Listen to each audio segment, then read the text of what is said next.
Welcome back to my review and breakdown of Ahsoka. Spoilers if you haven't watched it yet. Episode 3 was a vast improvement from the first 2 episodes in all aspects.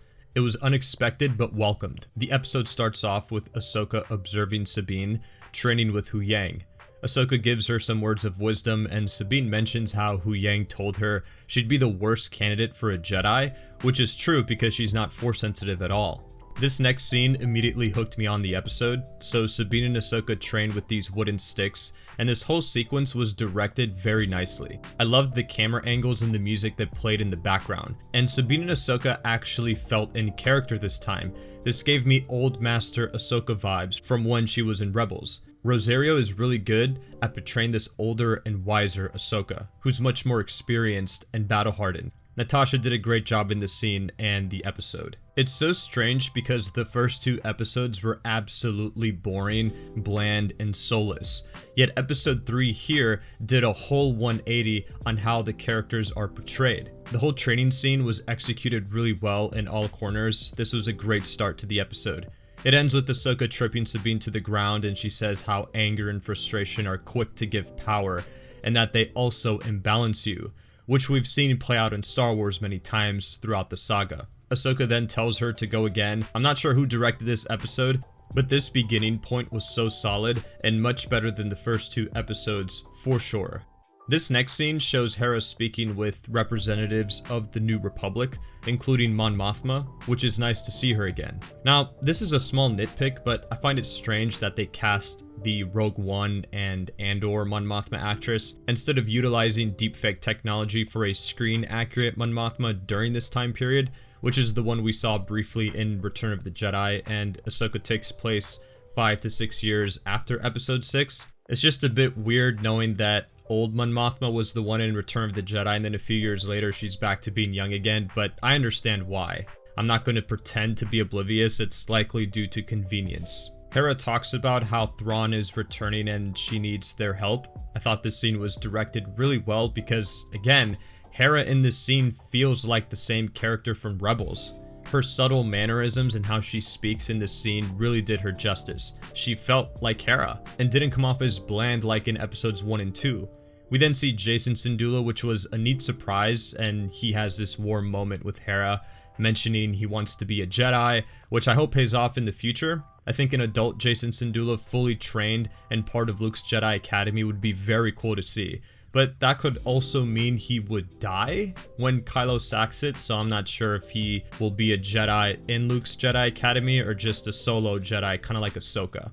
We return back to the T6 Jedi shuttle, and Ahsoka has this interesting conversation with Sabine regarding her Jedi training. This whole scene, I feel, is teasing that Sabine will eventually tap into the Force like a Jedi, which I've mentioned before would be a bad idea for the character. As I mentioned in my first review, I don't think Sabine should end up being a Jedi. She's fine with who she is already. Being a Mandalorian rebel fighter is enough for her character. She doesn't need to be force sensitive, that's not her path. That path was for Ezra in the Ghost Crew. Sabine talks about how she can't use the Force and can't feel it like Ahsoka does, to which Ahsoka responds by telling her that the Force resides in all living things, including Sabine, which is true because this was the same thing Obi-Wan told Luke in A New Hope when he was explaining what the Force was to him. Sabine says if that was the case, why doesn't everyone use it, to which Ahsoka says that it's due to talent, but that training and focus are what truly defines someone's success in it. Now, I don't fully understand this comment by Ahsoka in this specific context, because while yes, talent determines someone's success, it doesn't really apply the same way when talking about force sensitivity.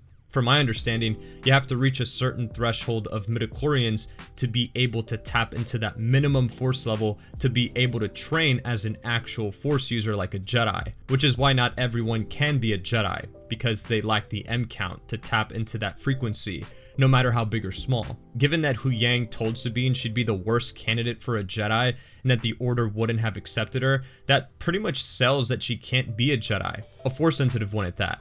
Ahsoka mentions to Huyang that she doesn't need Sabine to be a Jedi, but she needs her to be herself. But why does she need to be a force-sensitive Jedi then? I guess she'd be a non-traditional Jedi like Qui-Gon and Ahsoka. It just complicates things and doesn't work in my eyes.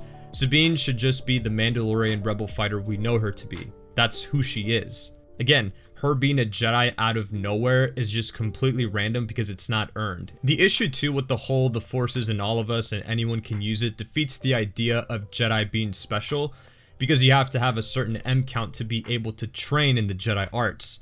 If everyone can use it to that degree, then no one is special. We then get this cool dogfight with Merrick and Shin attacking the heroes, and it honestly was pretty cool. I liked it. The friendly back and forth between Sabine and Ahsoka was written really well. The action was good, it just felt very Star Warsy and not boring at all. This is what the first 2 episodes should have been like. Ahsoka then steps outside in this blue spacesuit to fight off the attackers, which had some heavy Clone Wars vibes whenever the characters would pull off some crazy stunt like this. I thought it was a bit too much, but it didn't break the episode for me. I just love how Sabine and Ahsoka were written throughout this whole thing, because again, they felt very authentic and in character. It kept me hooked and interested the whole time. I also love this shot of Shin. She looks absolutely unhinged with those crazy eyes. It's giving straight serial killer vibes. When they enter the atmosphere of the planet, we see the Purrgil, which last appeared in the finale of Rebels. It's always nice to see animated characters show up in live action. They looked really good. They land on the surface below, and the episode ends with Baylan sending the troops to go after them. And that's the end of episode 3. Really, the only issue I had was that the episode ended too quickly. It hooked me on immediately and then ended abruptly. I wanted more. Like and subscribe for more, and I'll see you on the next one.